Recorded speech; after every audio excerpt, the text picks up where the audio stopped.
अस्सलाम वालेकुम my YouTube family, कैसे हो आप सब। होपफुली आप सब ठीक होंगे।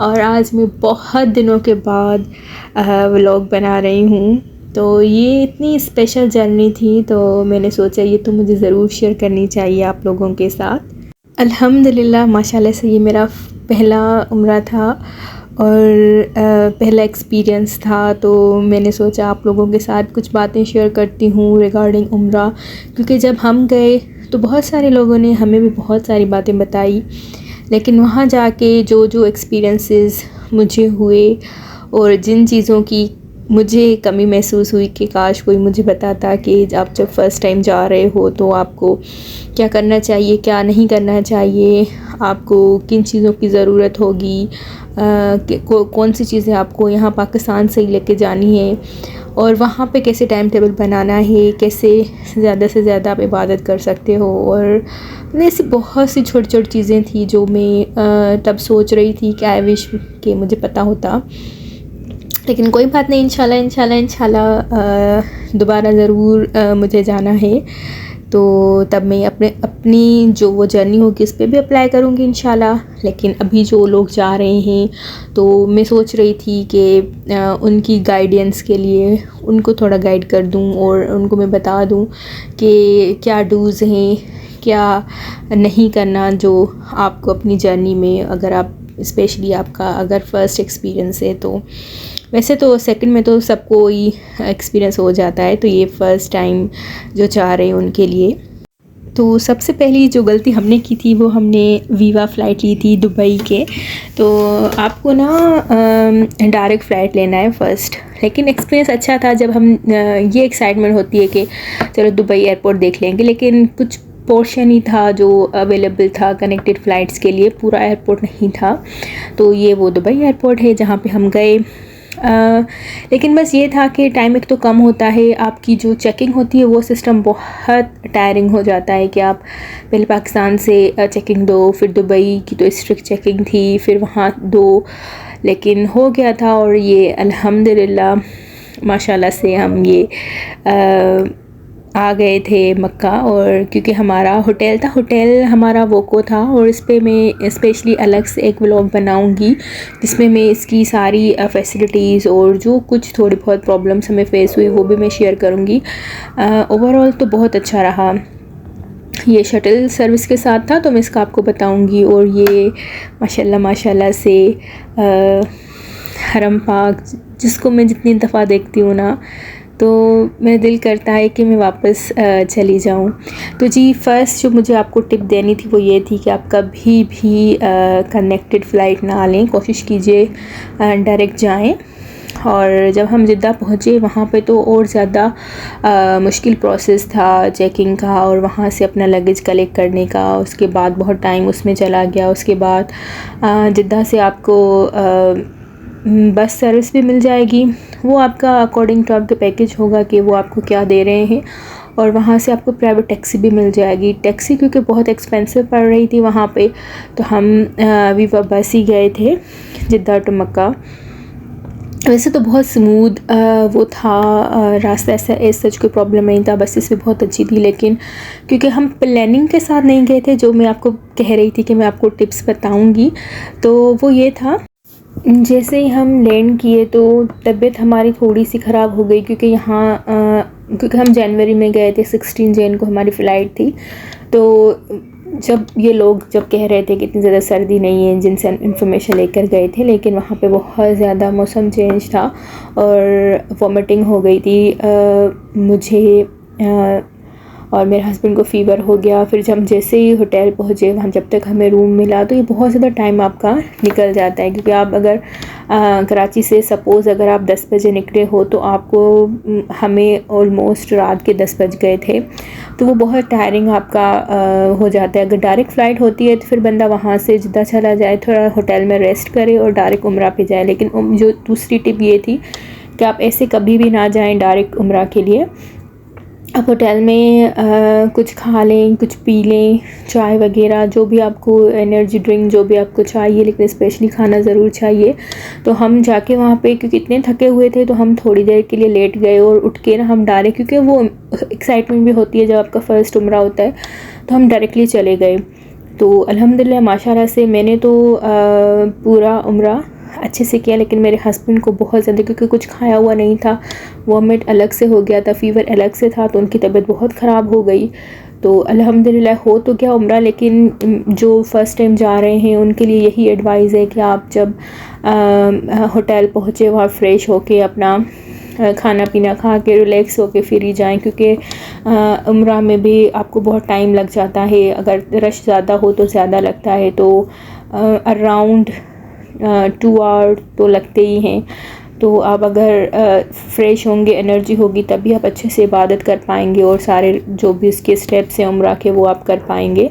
तो उस पर बहुत सारे वीडियोस ऑलरेडी बने हुए हैं। तो हाउ टू परफॉर्म उम्रा पे तो मैं कुछ नहीं कह रही, उसके लिए आपको बुक्स पे अवेलेबल हैं, तो आप वो देख लीजिएगा। जो मुझे छोटी छोटी चीज़ें जो वहाँ जाके फ़ील हुई और जिन पे मुझे वीडियोस नहीं मिली, तो मैं सोच रही हूँ कि उन चीज़ों पे बात कर लूँ। और इसके अलावा भी 1-2 और ब्लॉग भी बनाऊंगी, वो पे आप ज़रूर देखिएगा। और आपको अगर वीडियो पसंद आए तो मेरे चैनल को सब्सक्राइब कीजिएगा। वैसे तो मैंने वीडियोस अपलोड करना बंद कर दी थी, क्योंकि सब्सक्राइब नहीं करते आप लोग, लाइक नहीं करते, इसी वजह से। लेकिन फिर क्योंकि ये इन्फॉर्मेटिव वीडियो मैं बनाना चाह रही थी, तो इसलिए मैंने बनाई, ताकि मैं भी जो न्यू जा रहे हैं उनके लिए ये हेल्पफुल हो। तो आपको ये भी करना है, स्पेशली जो हमें बहुत ज़्यादा प्रॉब्लम फेस हुई, तो गेट्स का आपको अंदाज़ा होना चाहिए। तो मैं तो आपको प्रेफर करूँगी कि आप फहद गेट से जाएं, 79 गेट से, वो डायरेक्टली आपको हरम के पास लेकर आ जाएंगे, काबतुल्लाह शरीफ के पास। अदरवाइज़ मैंने बहुत सारी गेट ट्राई किए हैं, तो वो जब आप फ़र्स्ट टाइम होता है तो आपको नहीं समझ में आता। और आपको शटल वाले होटल को भी अवॉइड करना है, क्योंकि वो भी ज़्यादा टाइम कंज्यूमिंग होता है, आपकी इबादत बहुत कम होती है। अगर आप शटल वाले होटल ले रहे हैं तो फिर आपको ये ट्राई करना पड़ेगा कि ज़्यादा से ज़्यादा आप हरम पाक में रहो, आप आ जा नहीं सकते बार बार। तो ये भी था। और आप अपनी मेडिसिन ज़रूर लेके जाइएगा पाकिस्तान से। वहाँ पे मेडिसिन बहुत ज़्यादा एक्सपेंसिव है, क्योंकि वहाँ पे मेरे हस्बैंड की तबीयत ख़राब हो गई। हम ऑलमोस्ट सारी मेडिसिन लेकर गए थे, क्योंकि मेरे चाचू डॉक्टर हैं, तो उन्होंने हमें पहले ही प्रिस्क्राइब कर दी थी सारी मेडिसिन। लेकिन फिर भी वहाँ पे हमने ली तो हमें इतनी एक्सपेंसिव मेडिसिन पड़ी। आई थिंक एक एनर्जी बॉटल थी और नींद की गोलियां आप ज़रूर लेके जाइएगा। जो भी नहीं भी अगर यूज़ करते ना, तो वहाँ पे आपको नीड होती है, क्योंकि मौसम चेंज होता है। हालांकि मेरे हस्बैंड कभी भी नींद की टेबलेट नहीं लेते, लेकिन वहाँ पे हमने ली तो वो हमें बहुत एक्सपेंसिव पड़ी। 12,000 की हमें 2 मेडिसिन पड़ी थी। मेडिसिन के अलावा जो मुझे स्पेशली जिन पे मुझे वीडियोस नहीं अवेलेबल मिली थी, वो हेयर कट के रिगार्डिंग थी कि आफ्टर उम्रा मर्दों का तो बहुत आसान है, उनको हल करवाना होता है, वो तो सैलून चले जाते हैं, अवेलेबल भी होते हैं वहाँ पे इजीली। लेकिन लेडीज़ के लिए था कि एक तो आपको सीज़र अपने साथ लेके जाना है, और उसकी क्योंकि आजकल हम डिफरेंट हेयर कटिंग लेते हैं, जैसे लेयर कट, स्टेप कट, तो स्ट्रेट हार्डली किसी के बाल होते हैं। तो फिर उसके रिगार्डिंग मुझे कोई वीडियोस नहीं मिल रही थी। तो एक तो जैसे मैंने मुफ्ती की वीडियोस देखी, तो उन्होंने कहा था कि पूरे ही बालों की लेंथ से आपको वो जो 1 इंच जितना भी रिक्वायर्ड होता है, ऑलमोस्ट 1.5 इंच, तो आपको वो लेना है फुल लेंथ का। तो वो बहुत मुश्किल था। तो मैंने ऐसे किया था कि पूरे बालों को ना ऐसे उल्टा कर लिया था, फिर आगे करके ना पोनी करके उसमें से कटिंग कर ली थी। तो मेरे माशाल्लाह से मैंने 2 उम्रे किए, तो दोनों में इस तरह से कटिंग की। तो वो आप देख लीजिएगा अपना कटिंग का, क्योंकि बहुत सारे लोग तो बस कोई आगे से कोई एक लट काट देते हैं, तो आई थिंक वो सही नहीं होता प्रोसेस। और इसके अलावा एक और इशू ये था कि जो हमारा होटल था, क्योंकि वो ज़ाहिर सी बात है वेंटिलेशन का सिस्टम होता है, लेकिन वो मशीन वाला वेंट होता है, तो वैसे बहुत सारे लोगों को सफोकेशन होती है। कि हमारा रूम था 23 फ्लोर पे, तो ये आप कोशिश कीजिएगा कि फ़्लोर, अगर आपके साथ ऐसा कोई बंदा है जिसको सफोकेशन का इशू है, और या एजड हैं या बच्चे हैं, तो आप कोशिश कीजिएगा कि ऊपर ना लें रूम, तो ज़्यादा बेहतर रहेगा। हमें ये प्रॉब्लम हुआ था वहाँ पे। और बाकी अगर मैं एक्सपीरियंस की बात करूँ तो मैं तो हर मुसलमान के लिए ये दुआ करूँगी कि अल्लाह ताला एक दफ़ा सबको मक्का मदीना ज़रूर बुलवाए। वो एक्सपीरियंस आप लफ्ज़ों में बयान नहीं कर सकते। इतना खूबसूरत जो मंज़र अभी आप स्क्रीन पे देख रहे हैं सामने देखने में, तो ये और भी ज़्यादा खूबसूरत था। और ये छोटी मोटी चीज़ें थी जो मैंने होटल में वहाँ पे ऑर्डर की थी, तो वहाँ का जो मिल्क, वहाँ की कोल्ड ड्रिंक और जूस यहाँ से डिफरेंट थे। इनकी पैकेजिंग बहुत ज़्यादा अच्छी थी, तो मैंने सोचा शेयर कर देती हूँ। और ये द वर्ल्ड फेमस अलबेक, और ये हमने 6 दफ़ा ऑलमोस्ट खाया था।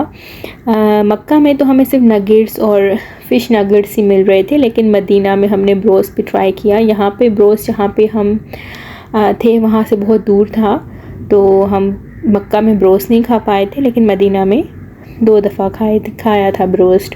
तो यहाँ पे नगेट्स एंड चिप्स, और यहाँ पे मैंने KFC भी ट्राई किया था। वो भी मैं किसी शॉर्ट्स में या किसी व्लॉग में अपलोड कर दूँगी। और चाय के लिए हाँ स्पेशली मैं ये कहूँगी कि वहाँ पे इलेक्ट्रिक केटल तो मौजूद होता है, लेकिन आप यहाँ से टी बैग और मिल्क ज़रूर लेके जाएं। वहाँ पे आपको बहुत एक्सपेंसिव पड़ेगा। और अपने बिस्किट्स और जो भी कुछ आप अगर आपका नाश्ता है आपके पैकेज में तो ये तो बहुत अच्छी बात है, अगर नहीं है तो आप अपना नाश्ते का इंतज़ाम करके जाइएगा, बिस्किट लेके जाइएगा। वहाँ पे एक बिस्किट का पैकेट छोटा सा जो यहाँ पे मिलता है वो 2 रियाल में मिल रहा था। 2 रियाल अराउंड 200 ही हो जाता है। तो यहाँ पे कितने सस्ते बिस्किट्स मिल जाते हैं। तो जी ये है आयशा मस्जिद। जब हम दूसरा उम्रा परफॉर्म कर रहे थे तो ये होता है कि आपको या तो आयशा मस्जिद जाना होता है या जराना जाना होता है। तो हमने पहले सोचा था कि इंशाल्लाह 3 तो कर ही लेंगे, लेकिन क्योंकि हस्बैंड की तबीयत ख़राब हो गई थी वहाँ पे, तो हमने 2 ही उम्रा किया। अल्लाह ताला बस कबूल करे। तो ये आयशा मस्जिद थी, और यहाँ की भी डिफरेंट वाइब थी, इतनी ठंडक थी। मतलब ये सारे एक्सपीरियंसेस आप जब जाएंगे तभी आपको फ़ील होगा, इसे बताने से नहीं होता। और मैं बताना भी नहीं चाह रही, मैं चाह रही हूँ कि आपको इंशाल्लाह सबको अल्लाह ताला नसीब करे, मुझे भी, और आप जाएं और एक्सपीरियंस फ़ील करें यहाँ पे। तो जस्ट मैं टिप्स बताऊँगी जो मुझे फ़ील हुआ, जिन चीज़ों की कमी मुझे फ़ील हुई, तो मैं जस्ट वही शेयर करूँगी। आप अपना टाइम टेबल बना के जाइएगा। उसके बाद जब वापस आके मैंने जब सोचा तो मुझे ये लग रहा था कि बेस्ट टाइमिंग तो यही होगा कि बंदा जो फजर के बाद आराम कर ले। फिर अगर होटल में आप अदा करते हैं, उसके बाद आप तैयार होकर फ़्रेश होकर आप चले जाएं, फिर हरम पाक में ही रहें। फिर मगरिब की इशा की नमाज़ के बाद खाना वाना खा के फ़्रेश होकर फिर दोबारा आ जाएं, फिर हरम पाक में ही रहें। बार बार आना जाना करने से बहुत टाइम वेस्ट होता है, और मेरा बहुत आना जाना हो रहा था क्योंकि मेरे हस्बैंड की तबीयत ख़राब थी, तो वो होटल में ही थे।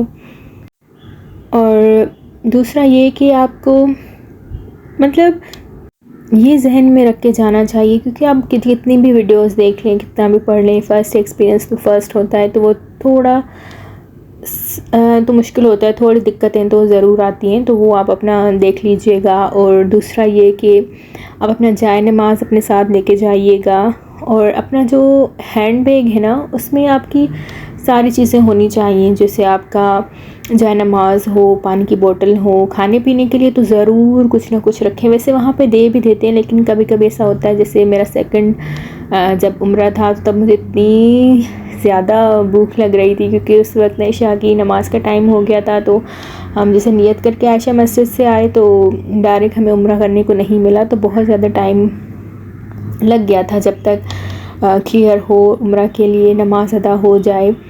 तो वहाँ पे कभी कभी ऐसा होता है कि आपको फ़ील होता है कि कुछ हो खाने के लिए, तो आपकी बैग में हमेशा होना चाहिए कुछ ना कुछ। और वहाँ पे पोर्शन था, जैसे लेडीज़ पोर्शन है, तो वहाँ पे बैठने का बहुत अच्छा सिस्टम था, जो मैंने बहुत कम यूज़ किया। इंशाल्लाह अब नेक्स्ट टाइम मैं जाऊँगी तो वहाँ पे ज़रूर जाऊँगी। और वॉशरूम्स का आप देख लीजिए, क्योंकि जगह जगह बहुत सारे वॉशरूम्स हैं, तो वो भी मुझे फ़ाइंड आउट करने में और अपने लिए जो सूट किए थे वो मुझे, मैं आपको बता दूं कि डिटेल में, बाहर वाले मुझे इतने ज़्यादा सही नहीं लग रहे थे। अंदर वाले जो वॉशरूम थे जो नीचे बेसमेंट में थे वो ज़्यादा सफाई में सही थे। और ये रश पे भी डिपेंड करता है कि हमने जब फ़र्स्ट उम्रा किया तो रश बहुत कम था, और बाकी सेकंड उम्रा में और उसके बाद बहुत ज़्यादा रश हो गया था, बहुत सारे लोग आ गए थे। तो ये भी है। और ये हम वहाँ के मॉल में गए थे, उमर जबल रोड पे था। तो ये था, यहाँ पे हमने हार्डीज़ ट्राई किया क्योंकि मेरे हस्बैंड को वहाँ का मक्का का खाना सूट नहीं हो रहा था। तो फिर हमने मुश्किल से ये कुछ हार्डीज़ से लिया, तो उनको टेस्ट थोड़ा सिमिलर लगा और उन्होंने खा लिया था। और ये हमारा लास्ट डे था, मुझे अभी तक याद है। मैं ये क्लिप देख रही हूँ तो मुझे दिल चाह रहा है मैं वापस चली जाऊँ। तो ये मैं अपनी लास्ट अपने लिए रिकॉर्डिंग कर रही थी। वैसे तो मुझे रिकॉर्डिंग का बहुत कम टाइम मिला था और मैं करना भी नहीं चाह रही थी, लेकिन ये ऐसी चीज़ें होती हैं कि आपको लाइफ लॉन्ग याद रहती हैं। तो फिर मैंने सोचा कि फ़र्स्ट हमारा उम्रा है तो मैं कुछ तो कैप्चर करूं। और जैसे अभी आपसे बातें कर रही हूँ ना, तो मैं आपको बहुत कुछ बताना चाह रही हूँ, लेकिन समझ में नहीं आ रहा क्या बताऊँ क्या नहीं। अगर आपको कोई सवाल हो तो आप ज़रूर कमेंट्स में मुझसे पूछिएगा, और जब मैं इसका दूसरा पार्ट बनाऊँगी तो इंशाल्लाह उसमें भी कुछ चीज़ें कवर करने की कोशिश करूँगी। और कोशिश ये कीजिएगा कि आप अपना होटल इब्राहिम खलील रोड पर ही लें, तो वो ज़्यादा बेस्ट रहेगा। जितना करीब होंगे उतनी आसानी होगी। और अल्लाह ताला, मेरी तो दुआ है सबको ये सफ़र नसीब करें और मुझे भी बार बार हर साल नसीब करें, आमीन सुम्मा आमीन। और अगर मेरा वीडियो पसंद आया हो तो please do subscribe to my channel, और अच्छे से कमेंट्स कीजिए, और आपको जो कुछ पूछना है आप मुझसे पूछ सकते हैं। और ये मोस्ट इम्पॉर्टेंट है कि आप जाते ही अपना सिम ले लीजिएगा, वरना फिर वो कांटेक्ट करने में प्रॉब्लम होती है। ये हमारे साथ हुआ था।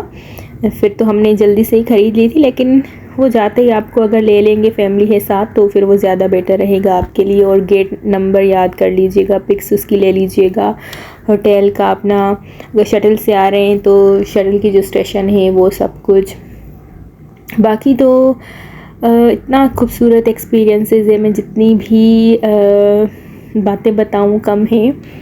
वहाँ की वाइब उस बिल्कुल अलग है। तहज्जुद का टाइम, आपका उम्रा तवाफ़ करना और काबतुल्लाह को टच करना, हजर अस्वद को बोसा देना, और ये तो इतनी बड़ी सआदत है। और माशाल्लाह माशाल्लाह मुझे अल्लाह ताला ने नसीब की, अल्लाह आपको भी नसीब करे, आमीन सुम्मा आमीन। और मेरे लिए भी दुआ कीजिएगा, अपना बहुत सारा ख्याल रखिएगा, और मेरे चैनल को ज़रूर सब्सक्राइब कीजिएगा। अल्लाह हाफ़िज़ एंड टेक केयर।